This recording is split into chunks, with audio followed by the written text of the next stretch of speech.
think ready.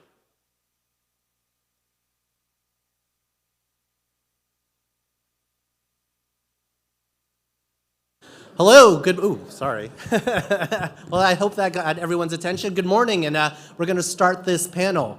My name is Patrick Bumatay from the U.S. Court of Appeals from the Ninth Circuit. Before beginning, I want to say what an honor it is to be moderating this panel. I attended my first student symposium almost 20 years ago when it was at Vanderbilt Law School in 2004. I actually remember it quite distinctly because my flight back was canceled and I was stranded at the Nashville airport for hours. So hopefully my flight home will be more uneventful today. And so it's a wonderful opportunity to be moderating this panel. And it is an interesting topic too. It's called Unique Aspects of American Democracy, Structural Bugs or Features.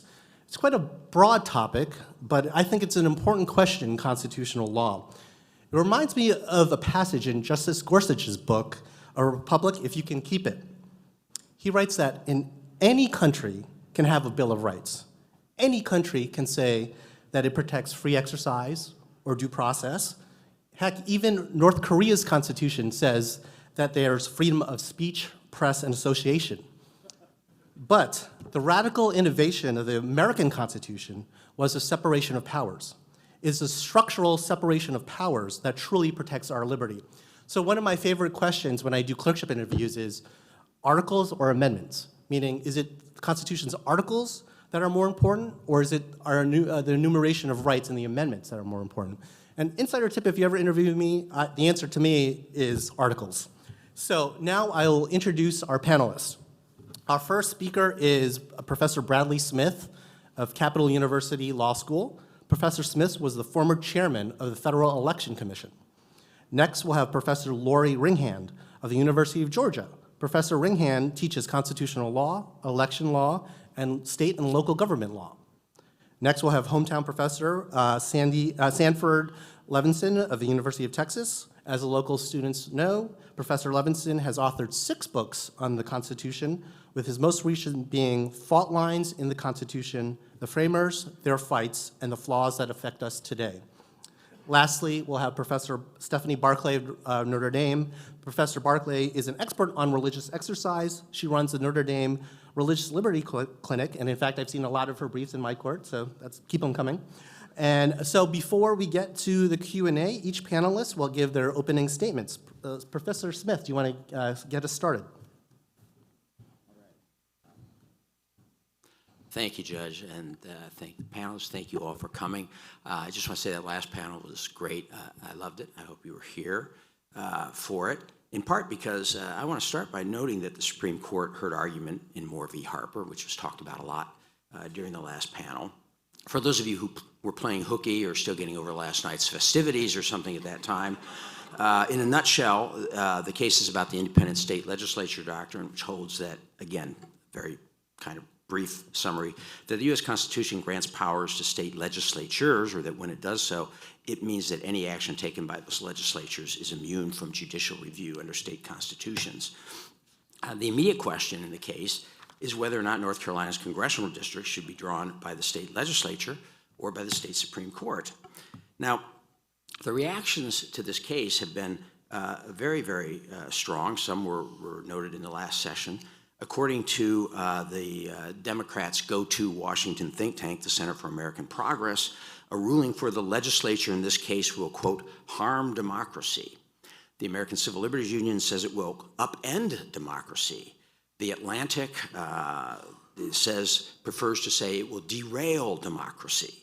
And Common Cause says that this is the most serious legal threat to democracy that we have ever faced. Now, this kind of reaction strikes me as strange because the question is, should the districts be drawn by the elected legislature or decided by judges? And even recognizing that in North Carolina they elect their judges, the decision of the court would apply to many states where judges are not elected but are unelected officials. And so it strikes me as an odd thing to criticize the decision or the potential decision that is feared as being anti-democratic. Similarly, and I'll just use one other example here, I could use many others, but I'll just take this one very prominent, was last year's Supreme Court decision in the Dobbs case. Returning the question of abortion to elected state lawmakers was said by the Washington Post to, quote, degrade democracy. Taking it away from the courts and giving it to the voters was said by Yale Law's distinguished professor Reva Siegel that it makes our constitutional order less democratic. And a group which I hadn't heard of, but I like it because it really fits, called Democracy Erosion, says that the Dobbs decision, naturally, quote, erodes democracy. And the group goes further. Democracy, says Democracy Erosion, quote, is the protection of rights and freedoms. Well, no, that's not what democracy is. Democracy is not the protection of rights and freedoms. Democracy is one tool that can be used to protect rights and freedoms, and the Supreme Court often talks about it in those terms, talking about it as being the most important civil right because it's protective of all rights, and in certain circumstances that may be true. And most of us recognize that voting and democracy is a hugely important part of our constitutional system. It should not be downplayed. But at the same time, most of us also recognize, if we think about it, that in a majority rules democracy, democracy can also be used to destroy our rights or to rob us of our rights. Now, thus we have a constitutional system which is not built around democracy, but is a mixture of both democratic and non-democratic features, or one could even say counter-democratic features, elements. And this is intended to ensure, I think, two primary goals. One, to provide for good government for the whole of the country, for the whole of the people. And secondly, to protect individual liberties, which was generally viewed as being integral to that first objective, providing good government. Hence, I submit that when modern progressives, and it tends to be progressives, complain that some feature of our constitutional system is a threat to democracy or something somebody's doing, whether it's the Electoral College or the U.S. Senate or the fact that each state gets at least one congressional representative and so on. What they really mean is that in the immediate circumstances, they're either unhappy with the mix of democratic and non-democratic features in the Constitution, or that the non-democratic features are standing in the way, or maybe even the democratic features are standing in the way of achieving immediate short-term progressive political goals. But they can't say this because to say that they're just unhappy with the mix of democratic and non-democratic elements, or to say that democratic elements are standing in the way of their goals, such as returning Dobbs to the voters, would destroy a rhetorical tactic that they've used very effectively to attack other parts of the constitutional system that stand in the way of some of their short-term political goals as they see it.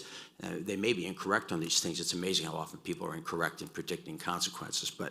And that would be things like the Electoral College and so on, that they want to attack as non-democratic. And to admit that our system actually includes both democratic and non-democratic elements would take some of the teeth out of this rhetorical attack. Now, the second point I want to make is that whether something is called more democratic or not may in many cases depend on where and when, at what level we think the decision should be made. Let's take, for example, Baker v. Carr and Reynolds v. Sims, the cases that gave us a constitutional mandate that every legislature be apportioned so that roughly equal numbers of people are in every district of both houses in every state legislature. In making these decisions, the court addressed what I think was a real political problem at the time, and this should not be ignored, and I think sometimes most Americans have forgotten just how unequal districts were. For example, Connecticut had districts ranging from 81,096 people to a low of 192 people. Florida had a district of 311,682 people and another of 2,868. Vermont, the districts ranged from 35,531 people to 24 people voting to elect a state rep.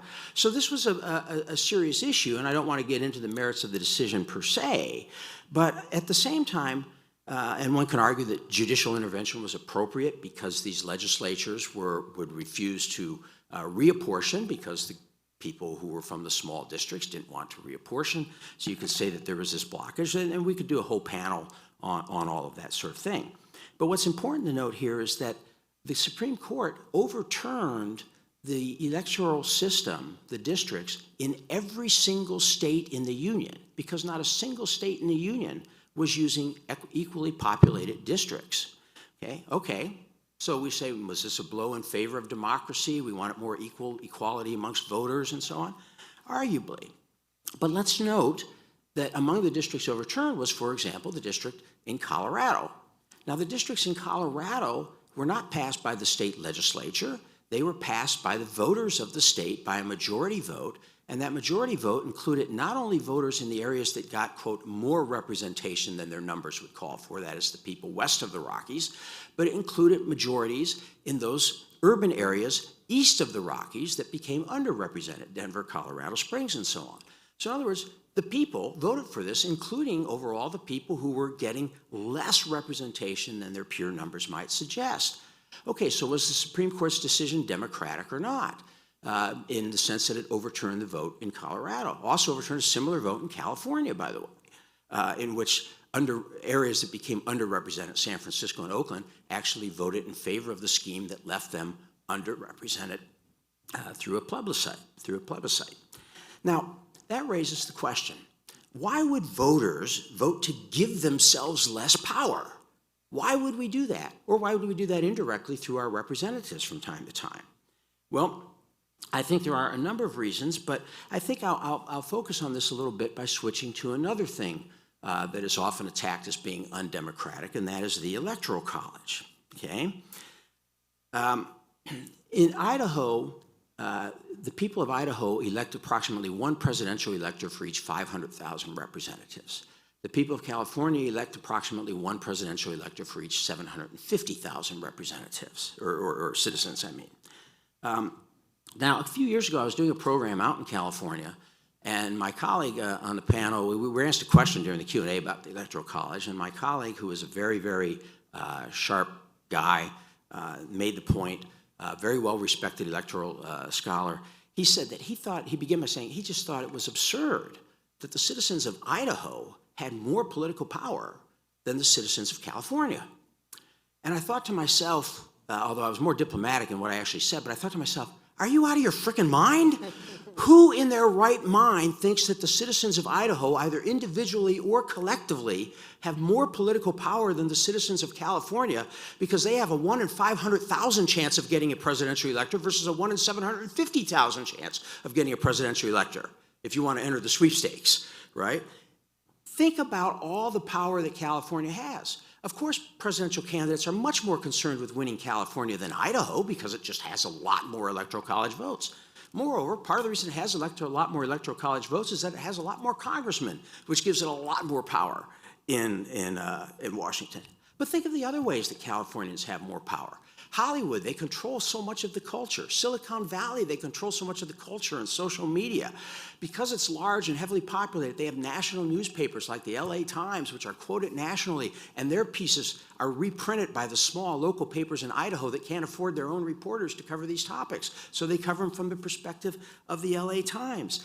Their economy is so much more important. Plus, it's easier to get from California to the seat of government in Washington than it is to get there from Boise if you want to actually go talk to people and address people.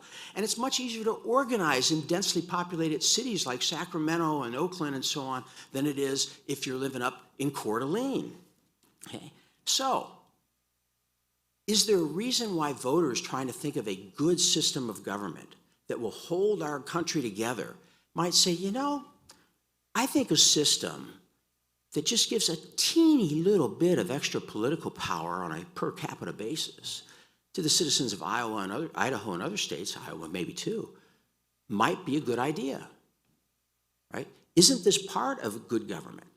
And I note on this line, Erwin Chemerinsky, the very distinguished dean of Cal Berkeley, has written, quote, "The U.S. is the only country in the world in which the candidate who loses the popular vote can be elected president," close quote.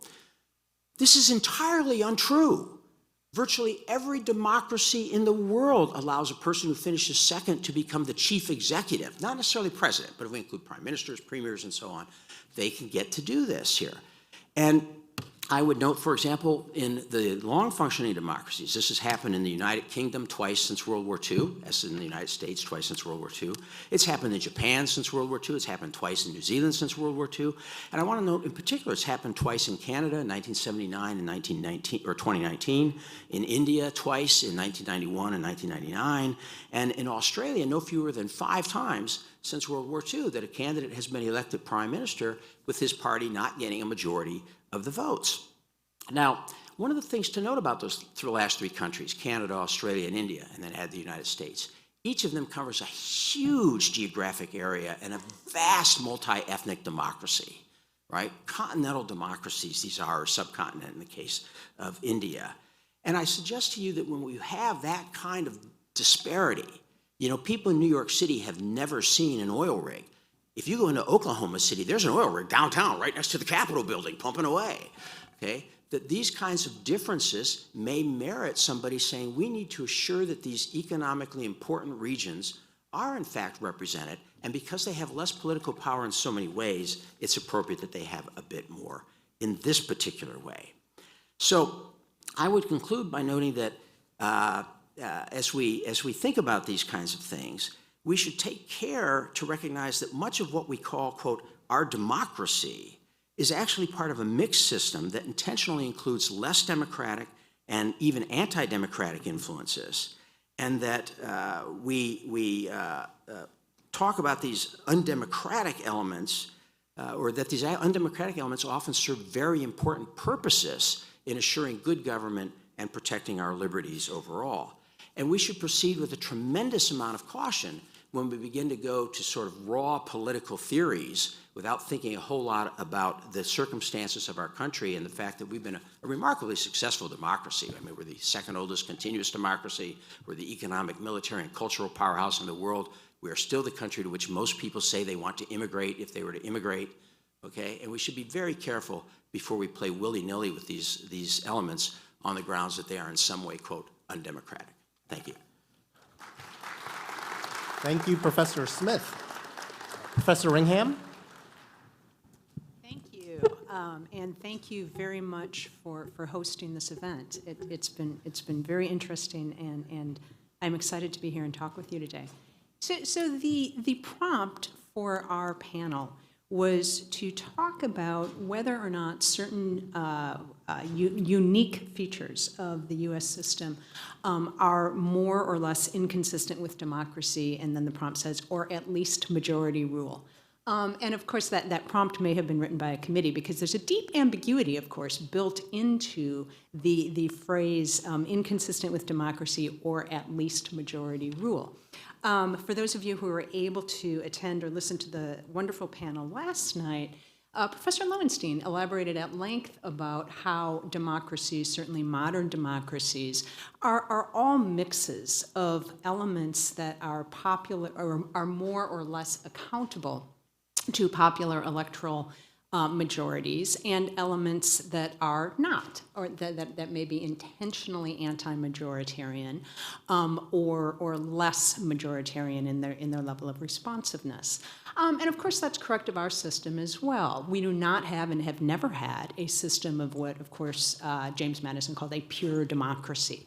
And so we have a mixed system where they like all democratic systems today, are a combination of different elements that interact in complicated ways within a system to create a system of government that, as a whole, meets the foundational elements of what we think representative democratic government today is, which generally speaking, of course, is a system in which a largely enfranchised adult population has the regular opportunity to elect or unelect the people, the governors, the people who represent them, and that also protects minority rights within that system from pure majoritarian control.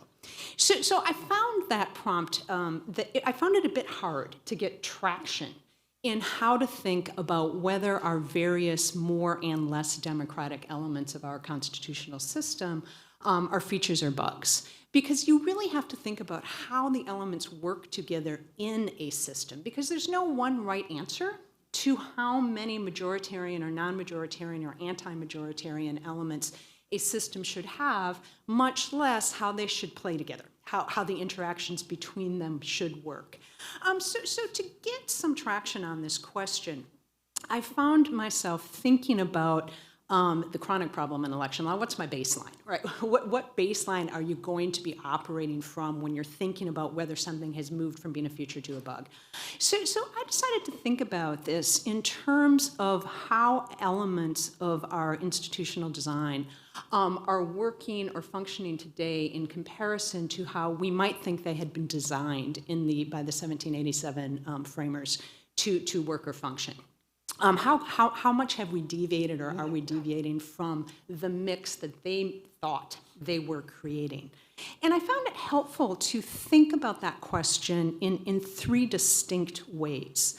The difference between things that are non-majoritarian, or at least not simply majoritarian, versus things that are anti-majoritarian, firstly.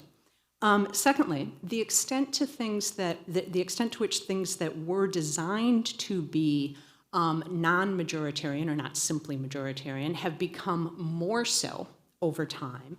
And then thirdly, the difference between the increased democratization through growing the empowered community of interest, growing the number or types of individuals who we consider to be capable of exercising the privilege of Republican self-government, versus actually growing the powers or the authority that the people so empowered have in a system. So to talk about each of those three elements of our constitutional design, starting with this difference between an element that's designed or intended to be non-majoritarian versus anti-majoritarian. So non-majoritarian is I'm not sure that that's quite the right label for this idea, but we have aspects of our system that certainly were intended to function in ways that weren't simply majoritarian, but not necessarily anti-majoritarian. And what I mean by that is elements that were built into our design to be to facilitate the growing of consensus, a consensus or a supermajority, to use a more modern term. The idea that there are some things that should not be done or some positions that should not be filled by simple majorities. That's not anti-majoritarian. That is not empowering minorities, numeric minorities, to rule themselves, to exercise political power as opposed to slowing things down. But it's an effort to grow consensus, to make sure that bare majorities don't exercise power with no support from minorities. And I think the most obvious example of that in our system was probably the Electoral College. The vision that the Electoral College design would facilitate consensus candidates that had support, particularly true in the 1787 founding era, cross-sectionally from different elements or different areas of the country. And one of the reasons that what became the Confederate States were so outraged by President Lincoln's election was because he did not enjoy that cross-sectional support, which they saw as a betrayal of the purpose of designing the presidency to ensure this consensus building so bare numeric majorities were not able to govern. And then the question would become, to the extent that we have, in the Senate might be another example of this. The Senate was an example where there was a overrepresentation of small population states, and that may or may not have been intended to have anti-majoritarian consequences, but certainly was designed to build consensus, again, largely on sectional lines, cross-sectional lines across the country. So thinking about how those institutions work, I think with the Electoral College, the jury is out, so to speak. We have had a few presidential elections where a popular vote minority winner has won the presidency, but it is hard to know if that is a trend and if the gap is going to grow In the Senate, we're now in a position where the disproportionality of the populated versus unpopulated states is significantly higher than it had been in the past. And that would permit senators representing just 44% of the population to not just slow things down, but to affirmatively enact legislation. And that is a shift from a type of consensus building design to actually empowering numeric minority rule. So I think it's helpful to think about that spectrum and where things fall on it. Secondly, the idea that structures that even those that were designed to be anti-majoritarian themselves have become more so over time. And the Supreme Court is perhaps an example of this, even if one starts with the premise that the Supreme Court was envisioned as an entity that would invalidate congressional legislation in marginally close calls. We have a Supreme Court that I think it is fair to say is the most powerful institution, counter-majoritarian institution in the world. Lots of apex courts across the world exercise strong U.S.-style judicial review. There are few to none who combine that with life tenure and the lack of a legislative override possibility, that there's any possibility that any sequentially enacted legislature or impaneled legislature could change that. Coupled with longer life terms, longer terms of service, and strategic retirements that functionally allow justices to bequeath their seats to their ideological allies, has changed perhaps the nature of the extent to which that entity functions in an anti-majoritarian way. And then lastly, the last way of thinking about this balance, this mix that I would flag here, is the difference between increase in democratic self-governance because we have increased the number of people who exercise political power, who are enfranchised and empowered members of the political community, versus actually increasing the power that those people have, that the electorate has. And if you think, it may be helpful to think about this throughout our history, including now. We think of our community. We can think of our community as consisting of three buckets of people, right? There are people who are actually empowered to exercise Republican self-government. These originally, of course, were white male property owners. We have expanded that pool to include most enfranchised or most adult citizens. But that's bucket number one, people who actually get to exercise political power themselves. They are not reliant on anyone else to be acting via proxy or virtual representation. The second bucket is people who don't get to exercise the privilege of self-government themselves, but are nonetheless considered people of relevance in the political community whose interests are supposed to be taken into account.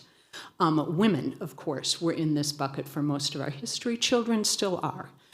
They don't exercise self-government. They are not empowered themselves, but we expect that they're of concern to the political community, and we expect their interest to be looked out for by virtual representation of others. And then the third bucket are, of course, people who we don't think are of concern in our political community at all.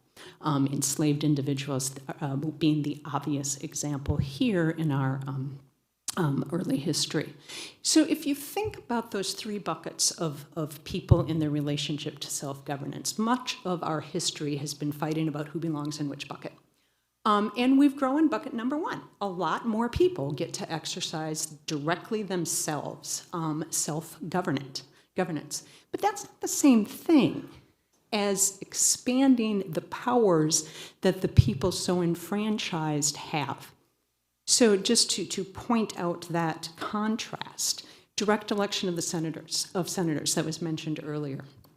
Direct election of senators does in fact increase the power that those people have. That is a new power. I didn't realize that was going to go off loudly.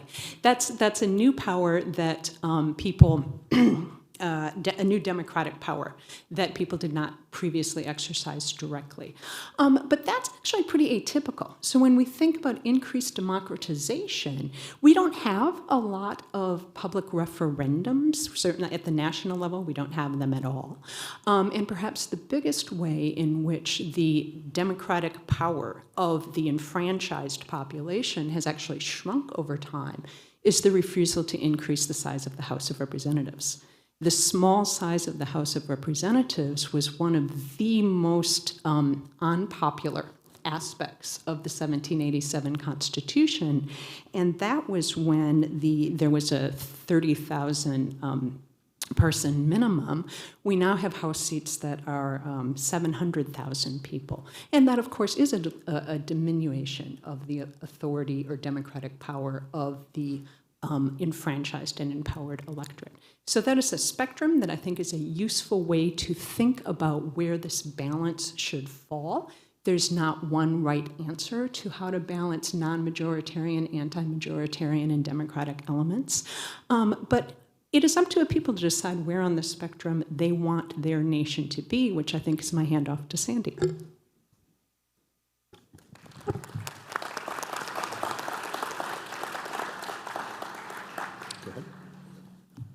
Thank you very much for having me. Like Gloria, I want to begin with a careful look at the title. That is, Hold on, I think you can get a little closer. okay, yeah. There you go. I want to begin by looking at the title, Unique Aspects of American Democracy, Structural Bugs or Features.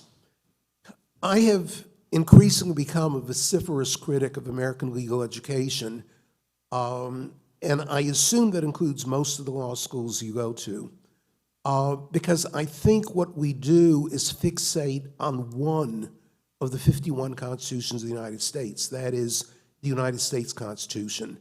I happen to believe, whatever my views in the abstract are about American federalism, I happen to believe that the state constitutions are enormously interesting and remarkably different from the United States Constitution. I wrote a book in 2006 called Our Undemocratic Constitution, and I think that it is really clear beyond reasonable doubt that the United States Constitution, drafted in 1787, does not meet the tests posed by any plausible 21st century theory of democracy. That's not true of the state constitutions. The state constitutions are far more democratic, partly, one has to admit, because of the decision that Professor Smith was criticizing, that is Reynolds versus Sims, which broke the model of so-called little federalism, which I grew up in North Carolina, my home county of about 30,000 people, had the same one senator in the North Carolina legislature as Mecklenburg County, which then I think had only 200,000 people or so. That doesn't exist anymore. I don't like how North Carolina politics have gone recently, but there's no doubt that North Carolina, in many ways, is far more democratic than the United States Constitution. And I think that's true as you march through all of the states. And I think that one of the deficiencies of legal education is that we don't set you to arguing about whether the Texas Constitution or the Alabama Constitution or the California Constitution, the Constitution of wherever you might happen to live, is interestingly different from the United States Constitution, and which is better. It's also worth noting that the odds are that the state you live in has had multiple constitutions. Each of the 50 states has had just short of 3 constitutions over its history. Montana's constitution came along in 1972, Illinois is 1972, New Jersey is 1948. I'm a big fan of the Federalist Papers, which I'm quite convinced nobody reads any longer. And I'd be very curious, genuinely curious, how many of you in the Federalist Society, where James Madison is your avatar, have actually read the Federalist Papers, and under what conditions you read them? Were you assigned them, or do you feel it part of your general education, whether or not they are assigned? But it is an important feature of state constitutions that they live up far, far more than the national Constitution does to the injunction of Alexander Hamilton in, I think, what is literally the first paragraph of Federalist 1. That is, that we the people should engage in reflection and choice about how we are to be governed. My favorite state constitutions, there are 13 or 14, depending on how you count Oklahoma, which doesn't obey its own constitution in this regard. But my favorite state constitutions are the ones that require every 10 or 20 years, I think in Ohio it's every 10 years, is that right, or 12 years, that the citizenry of the state is given the opportunity to vote up or down on calling a new state constitutional convention. I really, really wish we had that at the national level, but we don't. And that turns me to looking in particular at two of the Federalist papers that I'm quite confident are not assigned or read, because I did an informal poll. And I think the Federalist Papers, for most people, has been reduced to the greatest hits of number 10, 51, and 78. Anything beyond that is icing on the cake. But it does seem to me that everybody ought to read 62 and 63, both written, as it happens, by James Madison. In 62, Madison calls the Senate, that is equal allocation of voting power in the Senate, an evil. He was correct. He then said, but it's a lesser evil. What would have been the greater evil? Delaware and other small states walking out of the convention and prohibiting getting a constitution at all. I'm not a founder basher. This made sense in 1787 to submit to the extortionate demand of Delaware if you believed that it was necessary to have a constitution in order to prevent a very, very fragile United States from being successfully attacked by all sorts of countries and indigenous tribes who did not wish the new United States well. So Madison himself submitted to the evil, because it would have been a greater evil, say, not to have a constitution. This is the same logic as slavery, that the compromise over slavery was also thought to be an evil by people like Gouverneur Morse, but they ultimately decided it was a necessary evil. What is so remarkable about the national Constitution, which I think we ridiculously over-venerate and are unwilling to be critical of, is that we don't learn the lessons of experience that Madison called on us to learn from in Federalist 14 and ask what is working well, what is not, what sort of dreadful compromises that made sense in 1787 might not make sense today, or what sort of completely sensible solutions that might have made sense in 1787 might not make so much sense today. And then I say, you look at state constitutions and you find that they're constantly updating themselves. Many of my colleagues, I think incorrectly, believe that it demonstrates what is wrong about state constitutions, that they have so many amendments.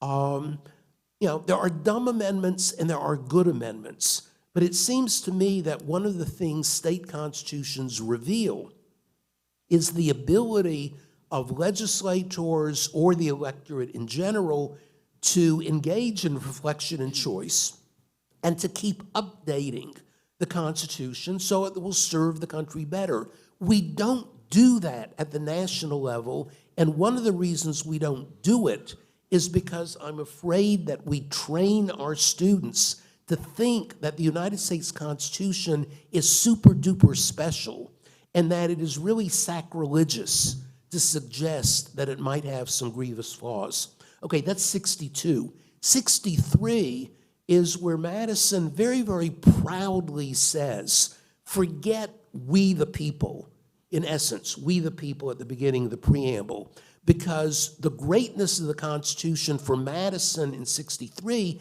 is that there's not an iota of space for actual direct governance by we the people. It's all done through representative democracy. Lori mentioned in passing the importance of initiatives and referenda. 18 states allow for initiatives and referenda, including reform of the Constitution through initiatives and referenda. That's why Nebraska very sensibly got rid of a state senate that it didn't need in 1934 through initiative and referendum. Jesse Ventura in Minnesota also came to the thoroughly rational conclusion that Minnesota, as a relatively small state, doesn't really need a separate Senate, but he didn't get anywhere because there's no initiative and referendum in Minnesota. But it does seem to me, again, this is something to learn from American state constitutions and to ask genuinely whether we're well served by this exclusive reliance on representative democracy rather than some mix of representative democracy with the ability of people to do end runs around a sclerotic legislature, a gridlocked legislature, a legislature that is plausibly viewed wherever you are on the ideological spectrum as simply unable to rise to meet the challenges of the day.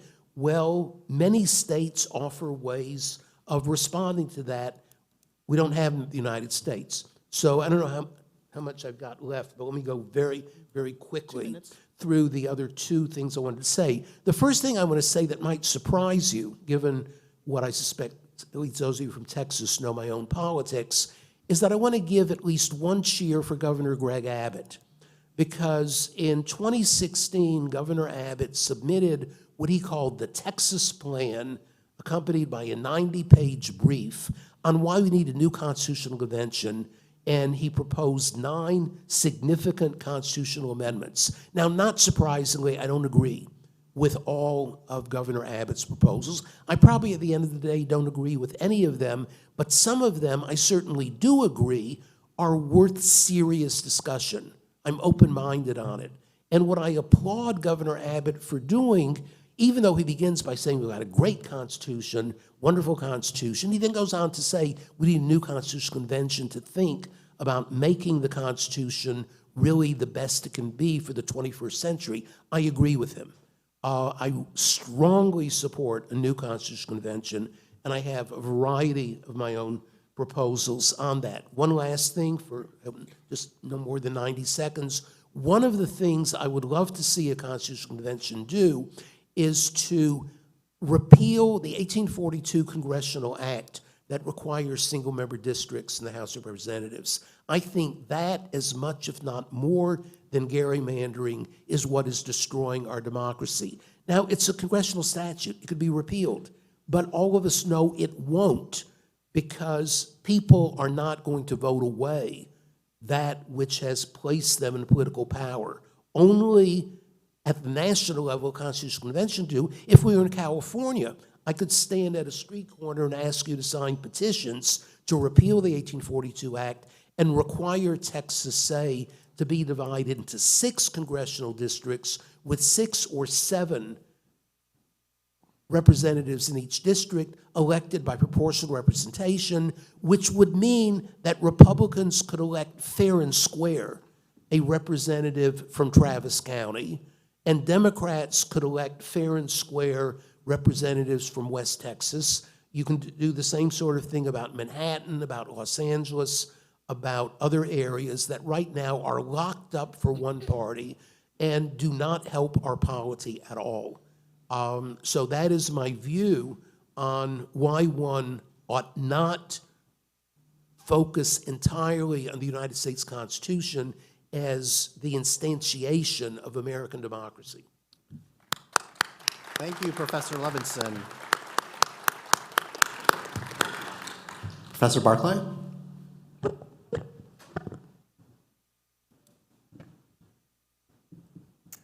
Is my mic on? Okay, there's no light, so thank you. It's a treat to get to speak with these distinguished panelists, and thank you to the Federalist Society, University of Texas, and Judge Bumatay. And I will also thank the youngest member of the Federalist Society today, which is my daughter, who's here with me. She's celebrating her birthday this weekend, and I didn't want to not be with her on her birthday. And when she told me she wanted to come, I thought, even better, we're having a democracy-themed birthday party. you're all invited. And that's how you train them up young. Yes. So. Brilliant.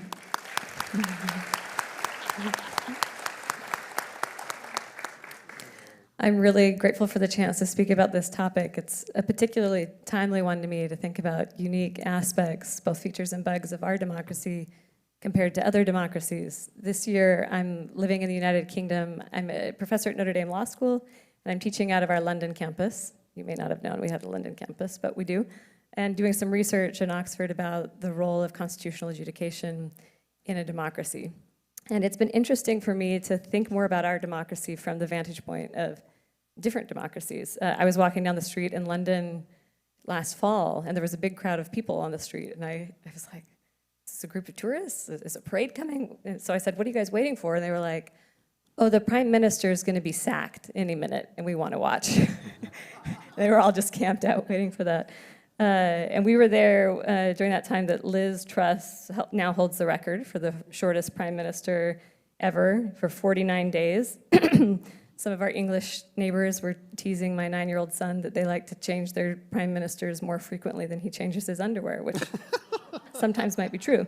It's a good reminder, too, that while we have difficulties and challenges in our democracy, that's universal, I think, of governance anywhere. And just as Churchill said, democracy is the worst form of government, except all those other forms that have been tried. I have to admit I'm a little partial, and I feel like our democracy is the worst democracy, except for all the other ones. Like, there's a lot going on out there, and there's a lot to be really grateful for in our country. Today I'm going to talk about 3 different features that I think are particularly attractive about our democracy and that are unique compared to other democratic countries, and then a few bugs that I think are worth thinking about a little bit harder. And I appreciate Sandy's point that it's worth thinking critically about our own system of government. The definition of democracy I find really persuasive is one offered by Philip Pettit in his book On the People's Terms. And he argues that the most legitimate form of democracy, or the way to measure legitimacy, is based on control by the people. He talks about control that is effective, direct, accessed equally by all citizens. This is an ideal that can never perfectly be realized across the board, but it can certainly be realized in some instances, and it is a practical sort of ideal that does have real-world implications. This is different than pure majoritarianism, and as I'll discuss a little bit later, direct democracy. It has a lot of room for government acting as agents of the people. One of the features that I think is unique and special about our democracy is one we may not talk about all the time, but the fact that our Constitution was ratified through constitutional conventions, and under Article 5 is state conventions, including some of the ones that Sandy was talking about, and 2/3 of the Congress that can propose new amendments. When constitutional conventions were used in our country to ratify democracy, Gordon Wood talks about how up until this point in England, conventions were viewed as inferior to legal authority by Parliament. But in the United States, when we were going about our ratification process, they came to be viewed as a way that the people were acting directly as sovereigns. It went with the idea that people do control government and speak differently than just the normal legislative process.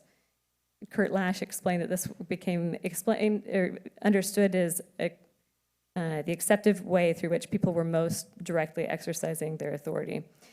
If you compare this to, say, Australia, or a lot of other countries, for example, they basically amend their constitution or ratify their constitution by a normal act of legislation. It's just their Congress that then passes or amends or does whatever they want to their constitution.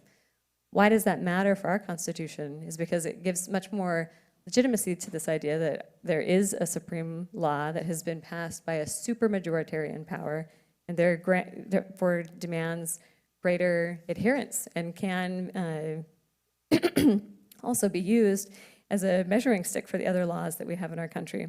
Another implication, which is related, and another feature of our democracy that I think we do quite well, relates to the principle of subsidiarity, this idea that those who govern and are going to be most affected by a policy should have access to the ability to govern.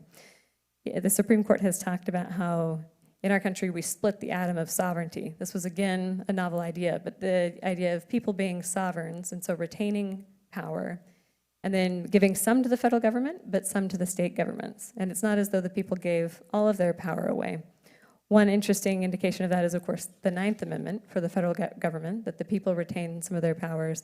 But something that we don't talk about as often is the fact that many of the state constitutions, in fact, 12 of them at the time of early antebellum legislative era, also had amendments that basically replicated the Ninth Amendment. This idea that all government is acting as agents of the people and they retain power over certain areas that government just can't intrude on.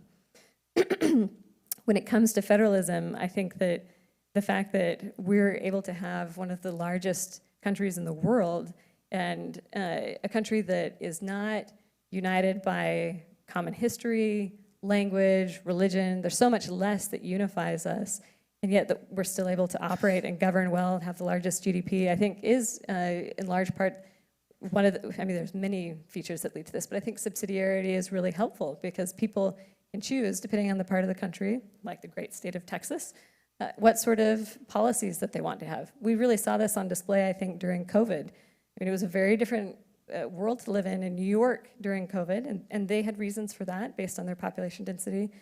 Then if you went to Idaho, my husband and I visited Idaho during COVID, you would have no idea that there was a worldwide pandemic going on. None. But the flexibility of people to decide for themselves what suits their framework, I think, is a really important feature and a valuable feature of our democracy. I want to talk a little bit now about the Republican form of government, which Sandy talked about in the Federalist papers and Lori mentioned as well.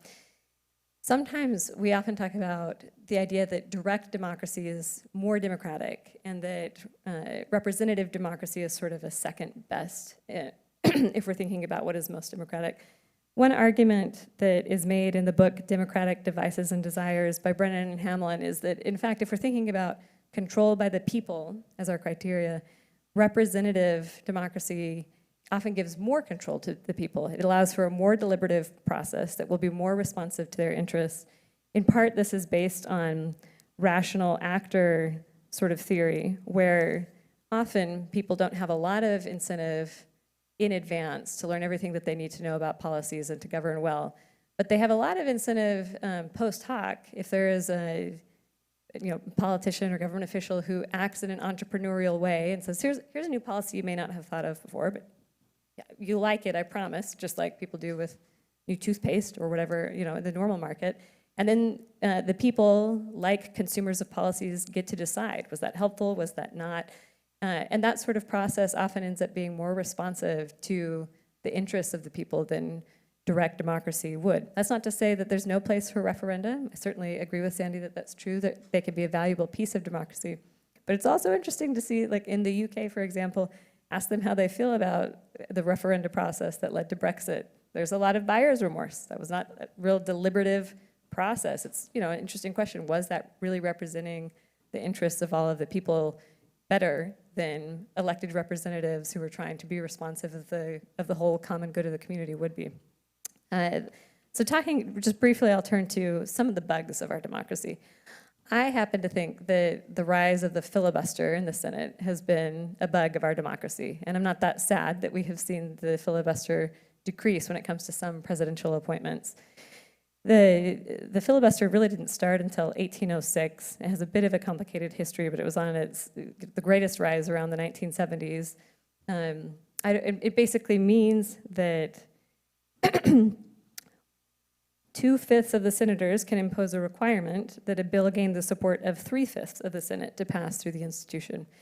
When you combine the filibuster with the rise of political parties, both things that I think our framers did not anticipate, that's a lot of veto players in our Congress. And I think it's a reason why Congress has a hard time passing legislation. I think it's more difficult than it should be.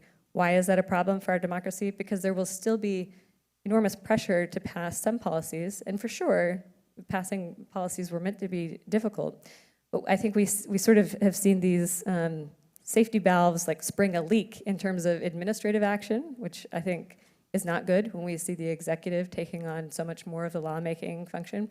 And then as sort of a check and balance to that, you have seen the rise of universal injunctions by the judiciary.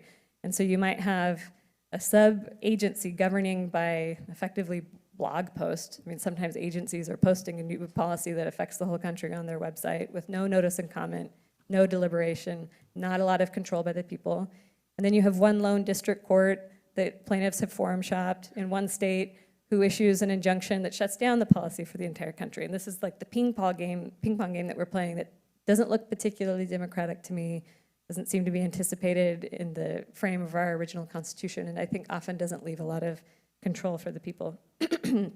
I will go ahead and pause there and turn the time over to my other panelists. Perfect. Thank you so much. So we have about 45 minutes for Q&A. Before we begin that, I wanted to see if any of the panelists wanted to respond to anything they've heard by other panelists. Professor Smith, do you? No, I'd like to hear a question. Okay, great. Professor Ringhand, sorry. I just want to emphasize something Stephanie just talked about, the constitutional ratifying conventions in the states, because I think it's fascinating. I wish I had put it in my talk. That there's such a good example of this mixture of democratic and supermajoritarian requirements, because of course the 1787 framers required a supermajority of state conventions to ratify the new Constitution. It required 9 out of 13, not 7 out of 13.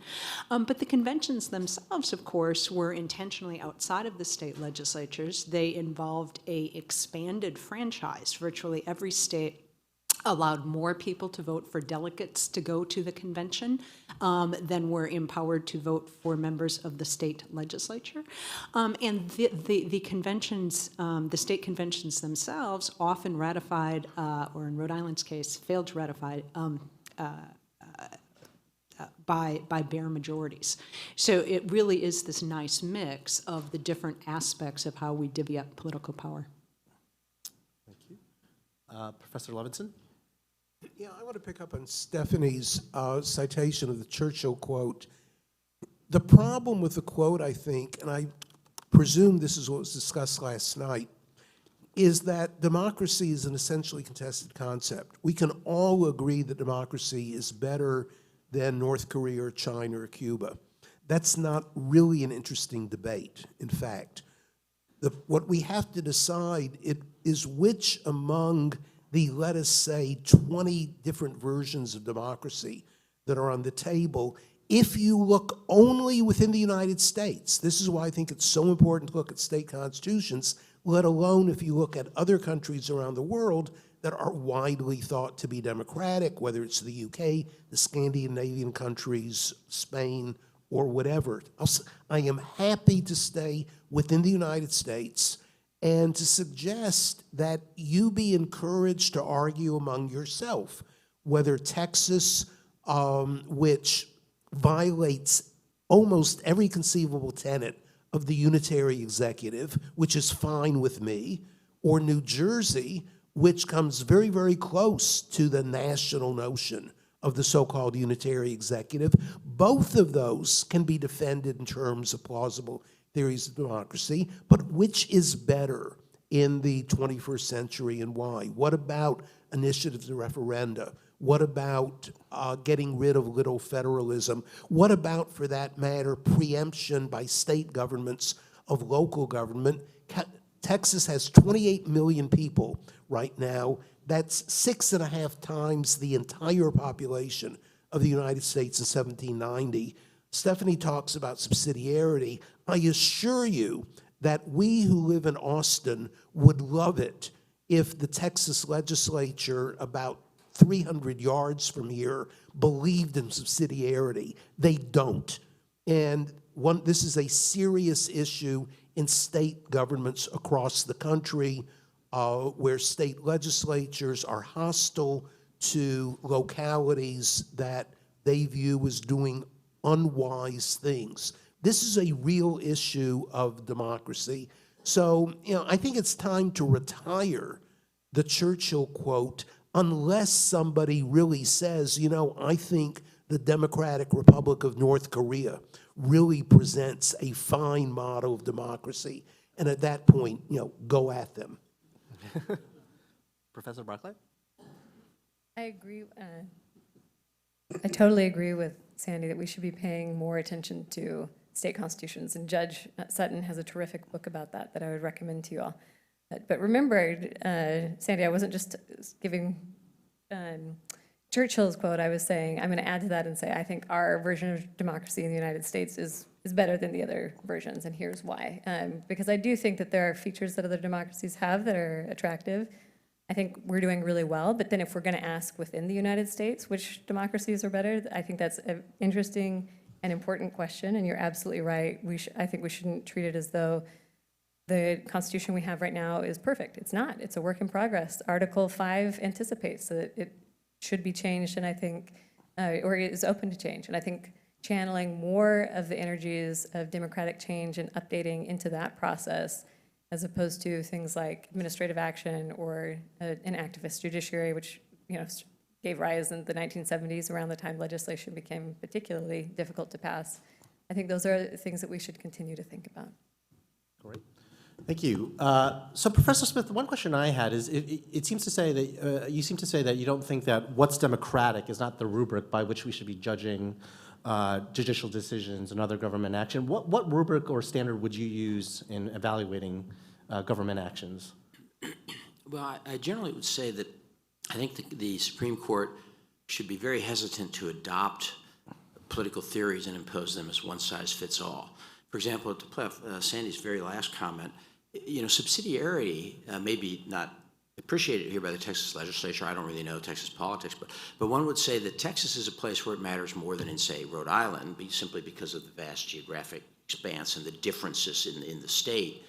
And you can see changes like that. For example, I mentioned the problem the court was addressing in the one-person, one-vote cases, as I think somewhat erroneously are called, Baker v. Carr and Reynolds v. Sims and so on.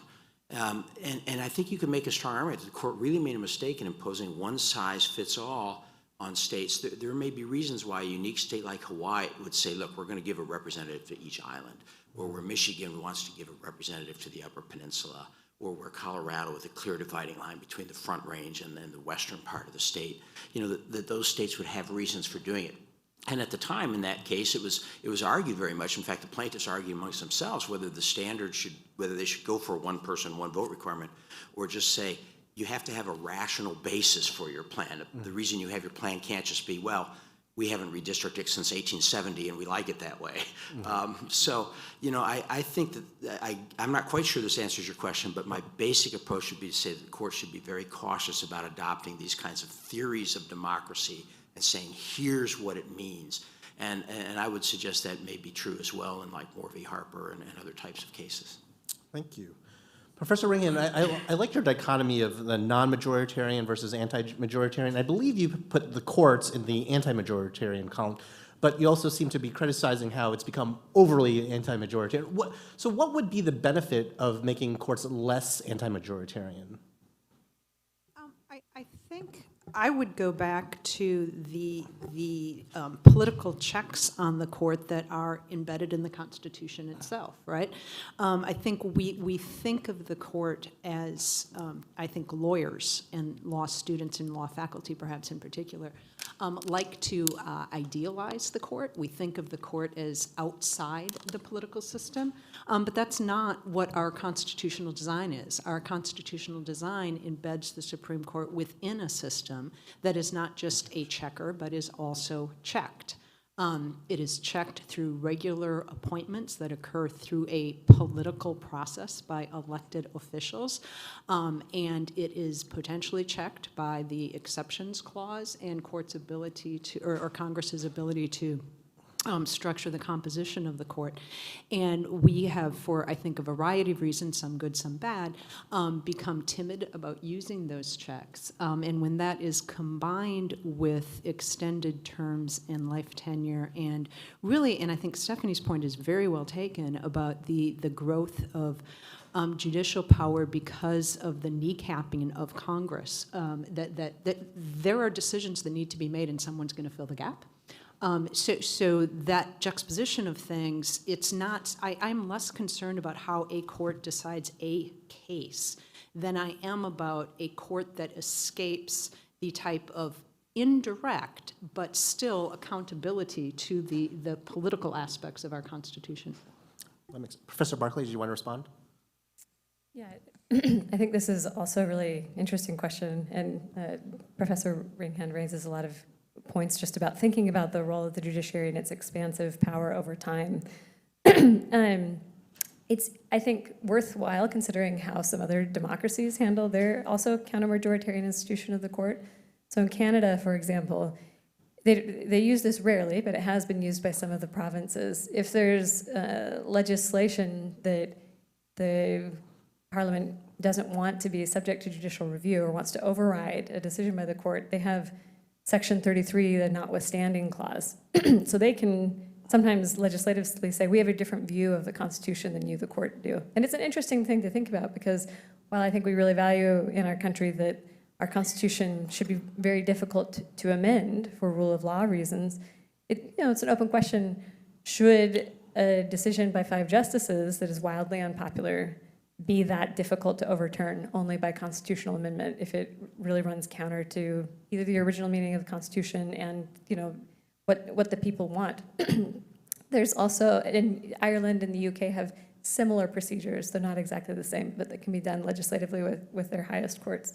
I think it's interesting that in the UK, because of their term limits, nobody knows who the justices are, really, for the most part. Whereas, after last term, I think nobody in America doesn't know who our justices are, right?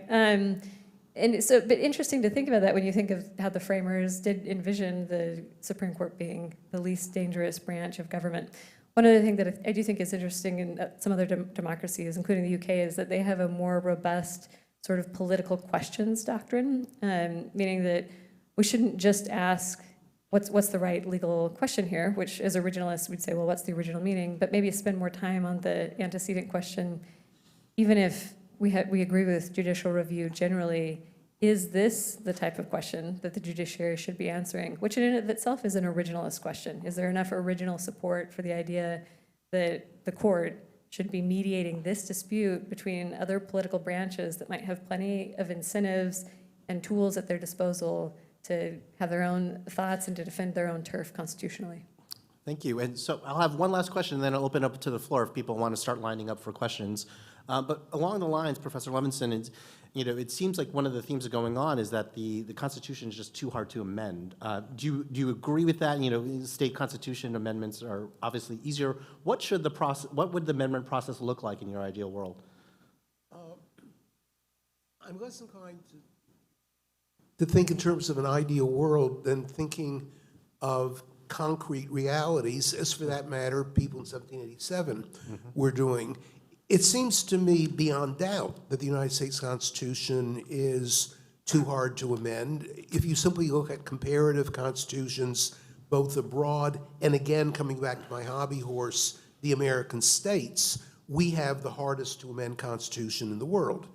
And in 1787, ironically enough, they thought they were easing the process, which was true in 1787, because one of the remarkable things about 1787 is that they simply chose to ignore and disobey Article 13 of the Articles of Confederation, which very clearly, if you are a textualist, it is hard to get around the fact that Article 13 required unanimous consent of the legislatures in all of the states. This is why Rhode Island very stupidly decided not to send anybody to Philadelphia at all, because they relied on Article 13 to give them a veto.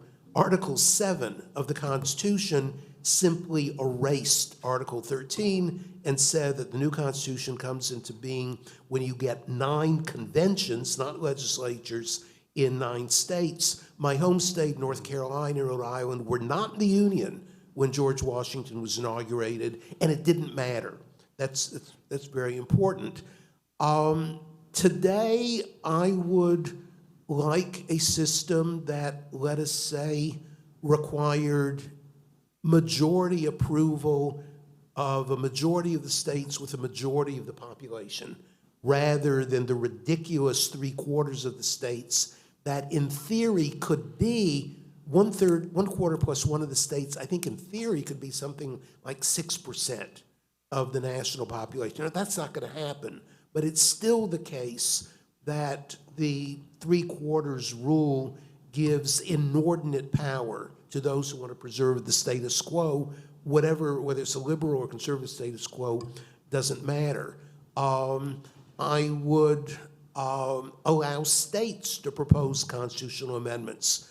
I wish we had a regular process of conventions, as a lot of states do, so that it wouldn't be viewed as the end of the world. I suspect that my California friends over there, most Californians I know don't like direct democracy, but I actually think overall that it is a feature rather than a bug, that going back to the progressive era, the people of many states can in fact propose amendments and then see if they're ratified by a majority of the people. Most importantly, I would love to have a genuine national discussion where members of the Federalist Society would meet with members of the American Constitution Society and really hash out what are tough issues as to what would be best for the country today. I don't have my ideal system. What I am convinced of is that Article 5 is remarkably non-ideal and needs amendment. Okay, great. And so we'll open it up to the floor. So before you ask your question, please state your name and your school, and please make sure your question is actually a question too. So go ahead.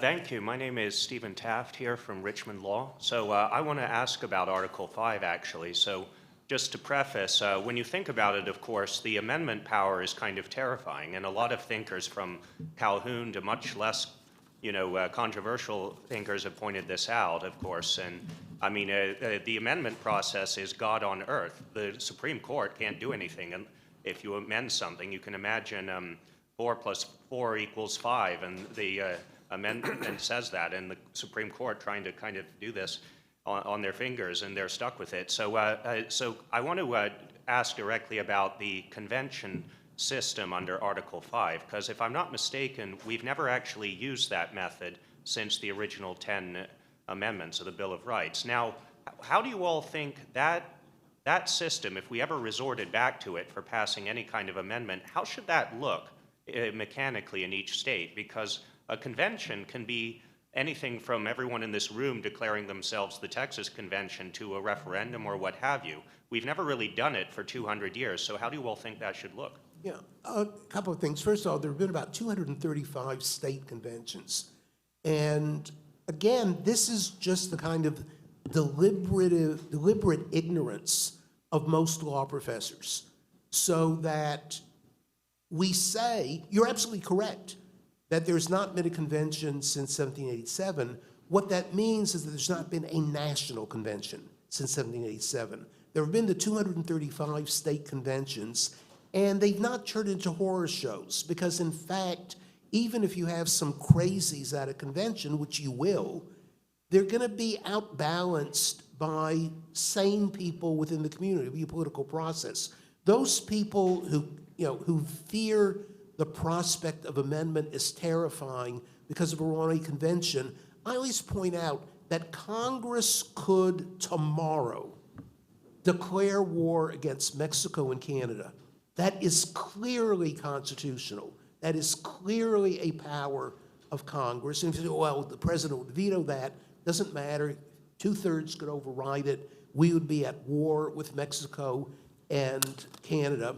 But I suspect that none of us, whatever our ideological leanings, goes to bed fearful that Congress tomorrow is going to engage in lunatic policy. And it seems to me the same thing is true about a convention, unless, as I fear is true, of people across the ideological spectrum, certainly including my friends on the left, there is so little faith any longer in genuinely popular government or in we the people that you project a notion of truly popular government as a group of crazed individuals who would do the equivalent of declaring war on Canada if only they could. Professor Barclay, you want to respond? I totally agree with what Professor Levinson is saying. And one interesting sort of case study of, I think, a country that let this fear of the idea of the amendment process lead to a much less desirable result is India. So India's amendment provision in their constitution said that the judiciary was not able to do anything to interfere with the people's ability to amend the constitution.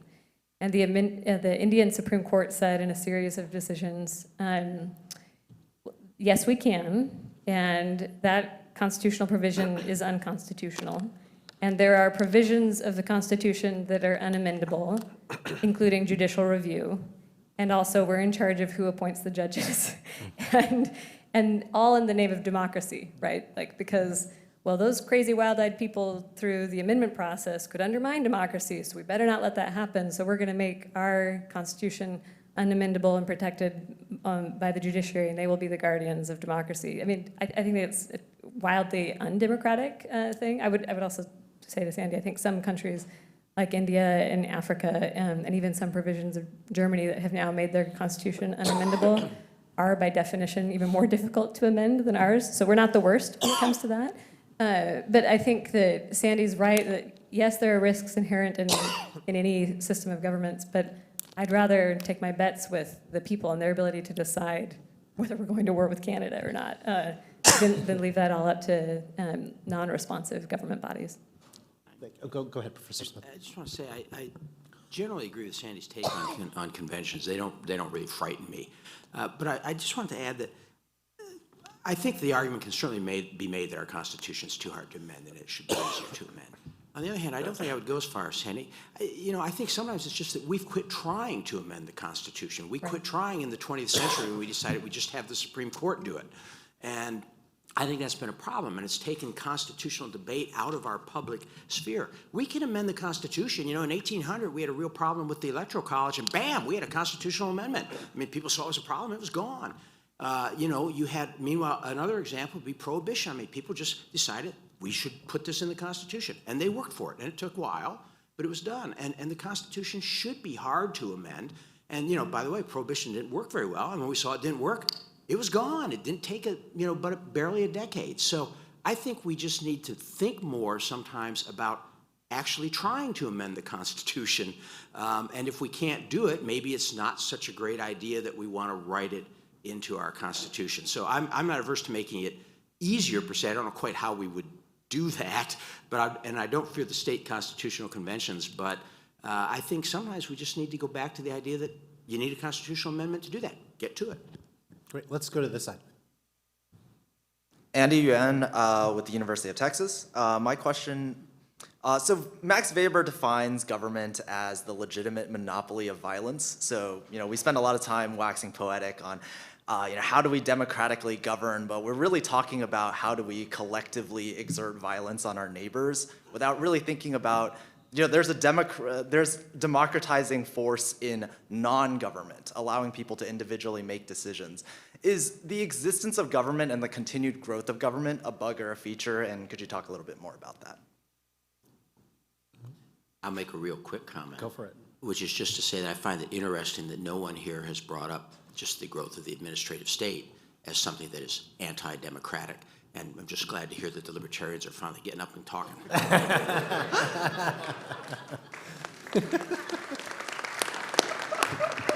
Any other? Go ahead. I don't have much to add. I would just note people who actually live without government in systems governed or in systems of anarchy don't tend to feel very free. One other very small comment is that the idea that government is monopolizing coercive power doesn't mean that that coercion has to be used, right? So part of the reason good governance often might be monopolizing that power is to say, nobody's using that. Neighbors aren't using it against each other. We're not using that against each other. And I think that's an important tool in the toolkit as well. Let's go to this side. Jameson Payne Heritage Foundation.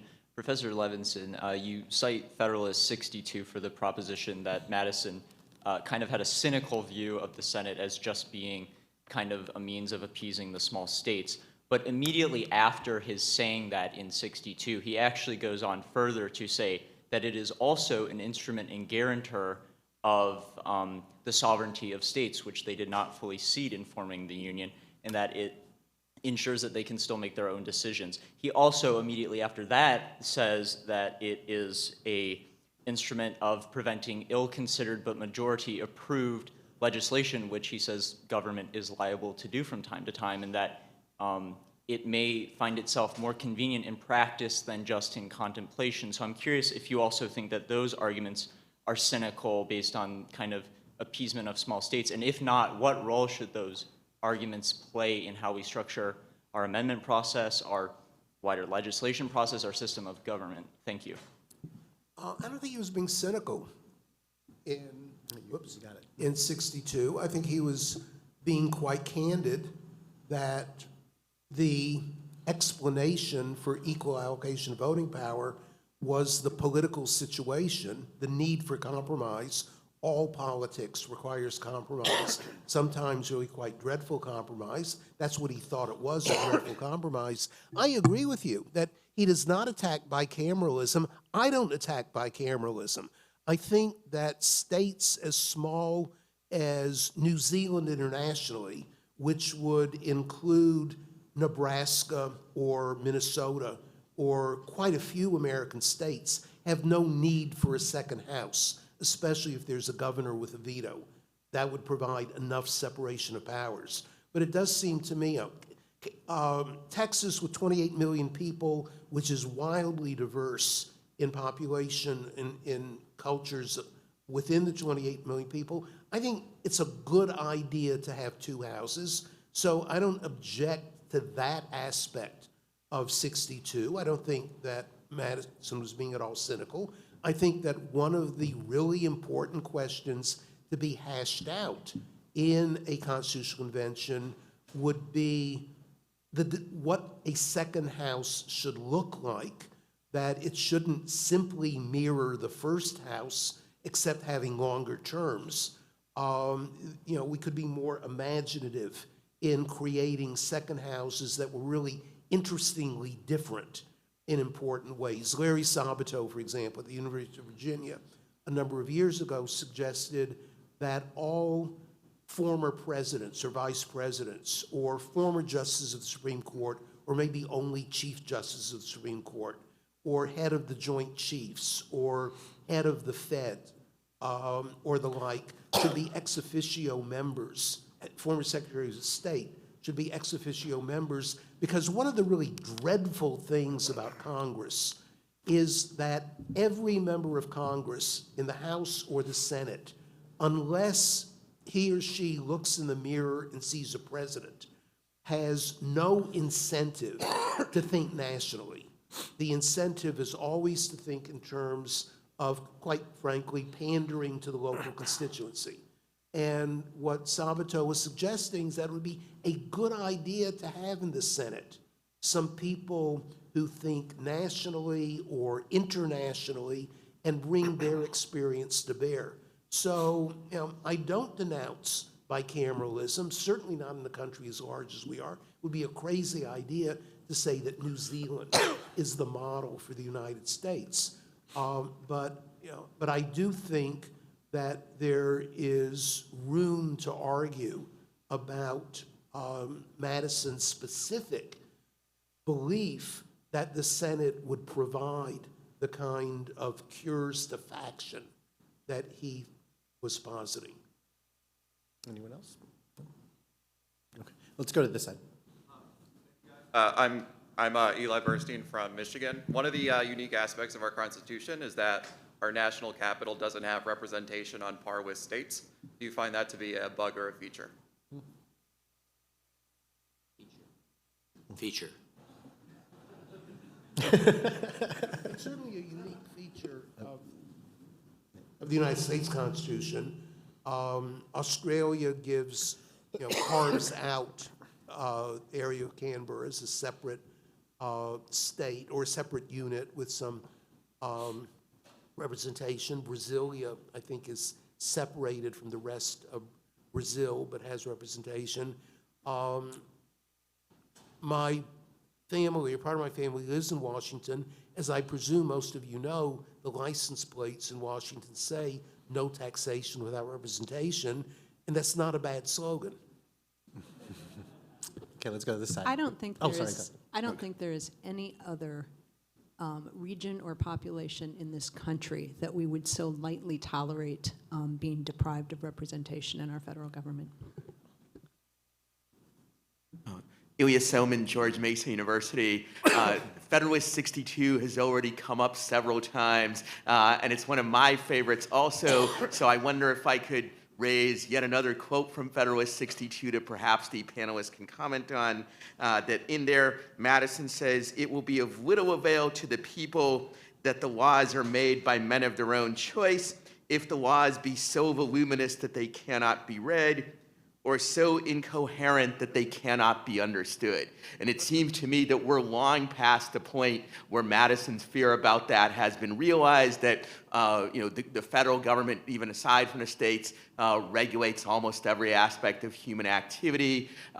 Most of the people have very little idea of most of the policies that the federal government enacts on most issues. That's to a large extent true at the state level as well. Indeed, it's even gotten to the point where most of the members of Congress don't know very much about most of the policies that they vote on because, again, they're busy people. They have lots of other things to pay attention to. And for the voters, it's actually rational for them to pay very little attention to politics precisely because, as Bradley Smith noted, you usually have only a 1 in many millions chance that your vote will actually make a difference.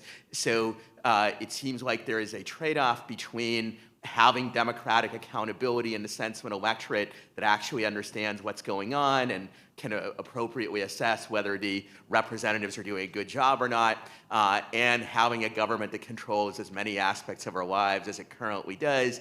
There are ways that you can try to wave this away and say, well, voters have wonderful information shortcuts that they can use without knowing much about policy. I've written an entire chapter of a book explaining why that's probably wrong, at least for a government of our size. Or you can say, well, it's fine to be sort of undemocratic or have weak accountability in this way. And there are other answers that can be given as well. I won't go through all the possible answers, but I do think this is an issue that needs to be confronted if we're talking about how democratic the Constitution should be, whether elements of it are undemocratic and so forth, that when we've gotten to a point where most of what government does is things that most voters don't know about and don't understand the effects of and so on, that's at least a potential problem, even if maybe there's some brilliant answer to it, or maybe it's, or as Sandy says, maybe it's, or James Madison said, maybe it's an evil we have to accept.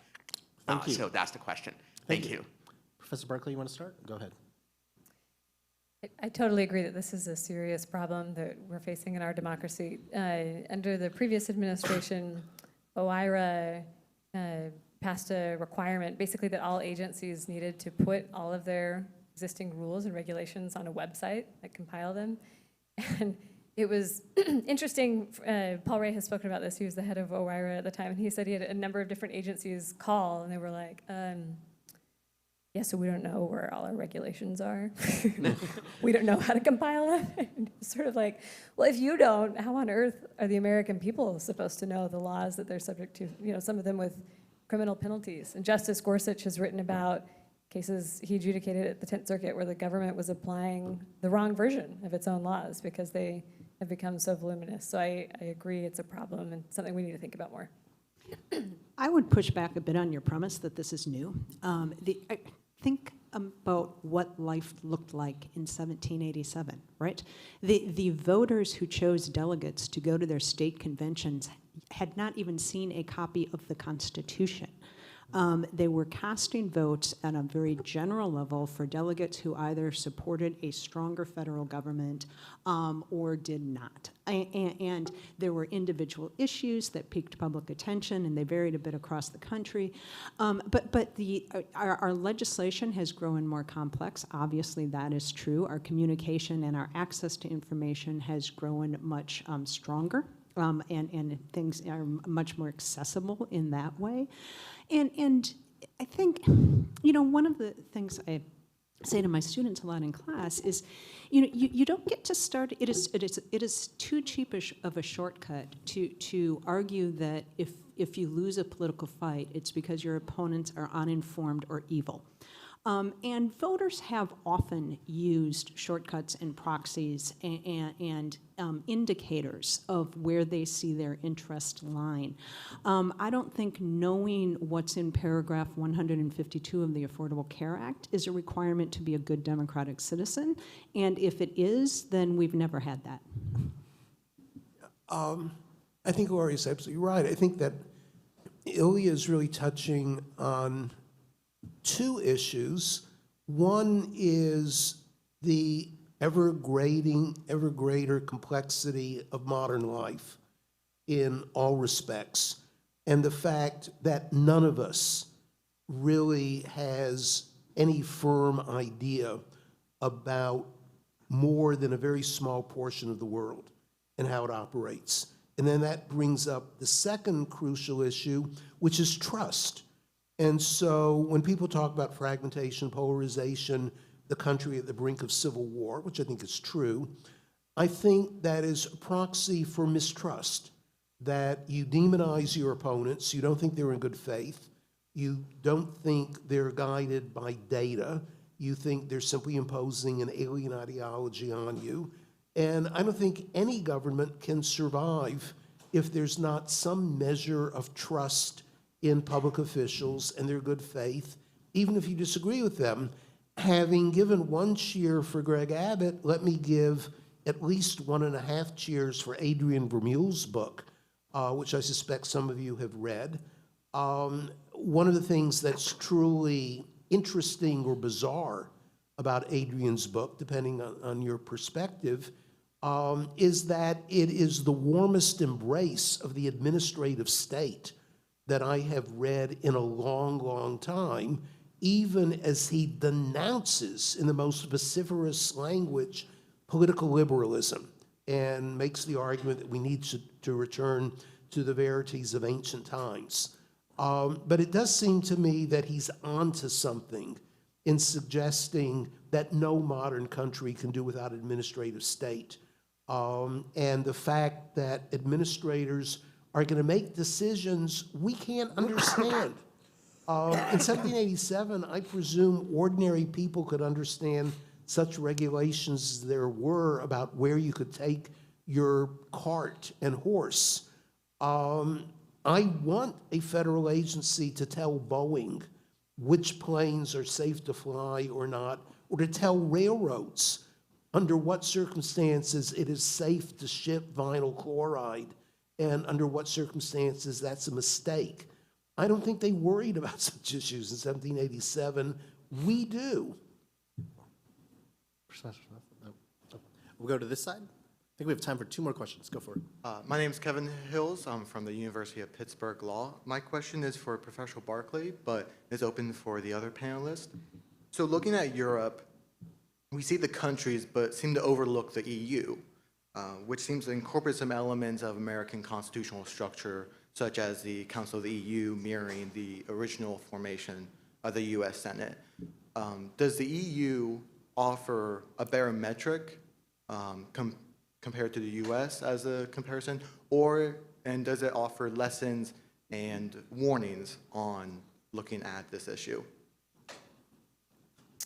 I mean, one interesting thing with the EU is that a lot of the requirements have to also be adopted with implementing legislation at the national level. And so there's sort of like a different interaction going on between the countries in the EU, and there's interesting debate about who's the primary sovereign in that context. I haven't thought a lot about lessons that it teaches us for our democracy, other than I do think that there have been a lot of concerns raised in Europe when you have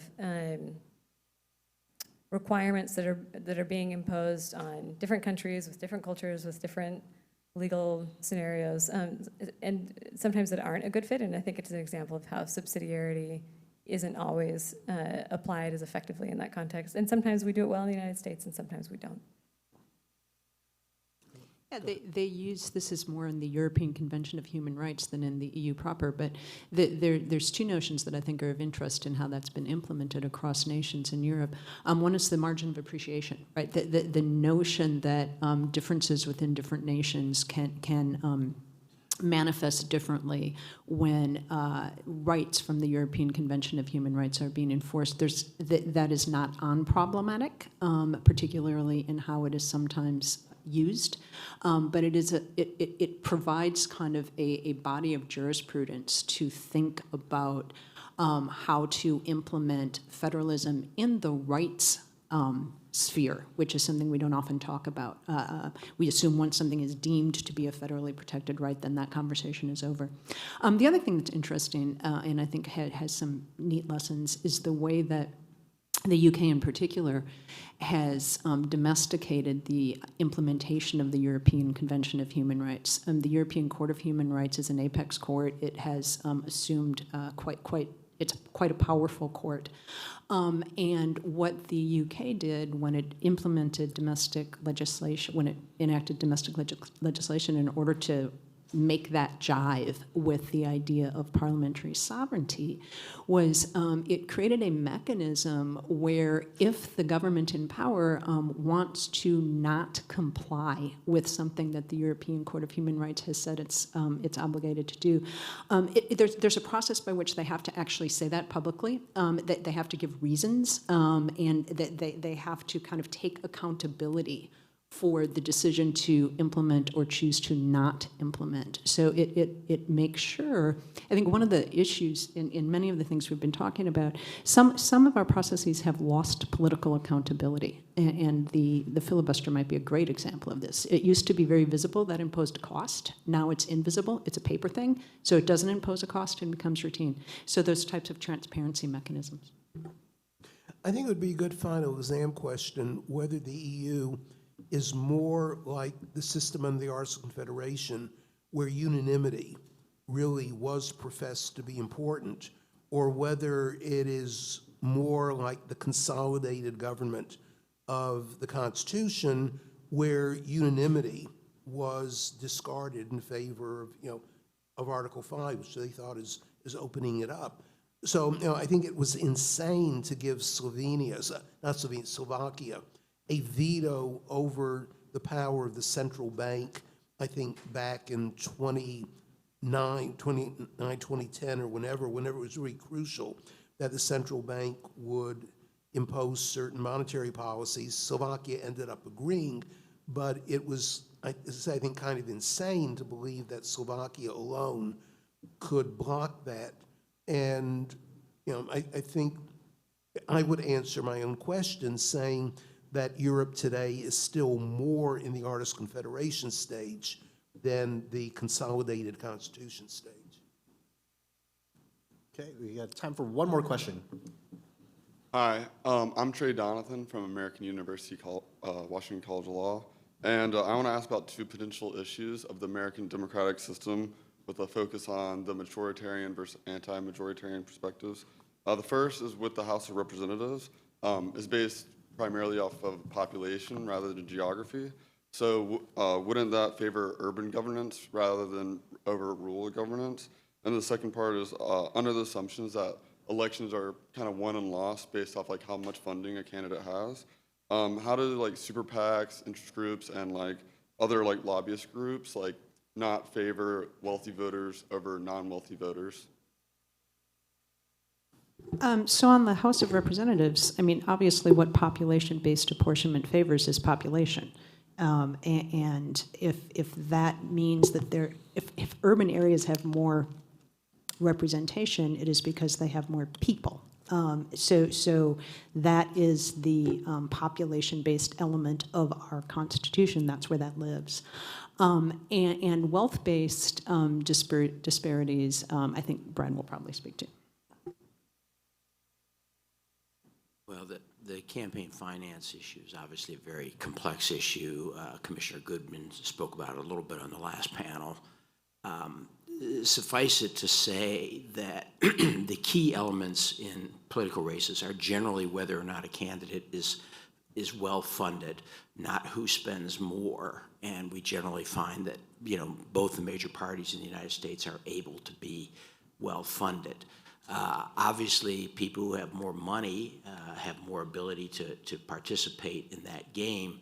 But it's hard if you really think about it to think of what voices in the United States are not actually heard. There's a wide representation. And in my view, efforts to limit campaign donations and to limit campaign spending actually tend to empower the elites because you're reducing the number of people who can play the game. And the more people who can play the game, and remember there's various other forms of political power besides money, the more people who can play the game, the more likely you are to have every view getting heard. There are lots of eccentric millionaires out there who fund, causes that in the stereotype of Thurston Howell III, they would never fund. And there are, all kinds of, it's just a very complex issue. So I guess I would say that at a certain level, you're right. Yeah, if you have more money, you get to participate more. But I think the empirics and I think both deeper theory suggest that that's really an incomplete way of looking at the system. And again, that our efforts to regulate that have tended to make it worse rather than better. And this, like so many things in democracy, is where we need to take a second best solution. And to me, that's open participation. We have 1 minute left. If you want to have the last word, go ahead, Professor One of the Levinson. issues that I hope would be discussed at a constitutional convention would obviously be the electoral process in all of its ways, including whether you'd want to move toward a more parliamentary system or presidential system. Well, let's assume a presidential system. One of the ways that the national government differs from, I think it's 46 or 47 of the American state governments, is that presidential elections are winner take all. So that one of the reasons so much money and effort is put into presidential elections is that you have control of the administrative state. For better or for worse, that's what presidential elections are really about. Whereas, take Texas, where the governor, what everyone thinks of the governor, is not all that powerful because the heads of the agencies are elected. There's a split between the governor and the AG in almost all of the states. And I do think that that's something worth thinking about. If this were a different panel, we could no doubt spend hours on theories of the unitary executive. But one of the things that I like about the idea of a constitutional convention is that we wouldn't have to spend a single minute on what people were thinking in 1787, but rather talk about, given the realities of 2023, what makes best sense as a way to govern ourselves. And here's where the states have overwhelmingly rejected very important aspects of the 1787 system. Well, thank you very much. That will have to be the last word on this exciting panel. So thank you. Let's give him a hand.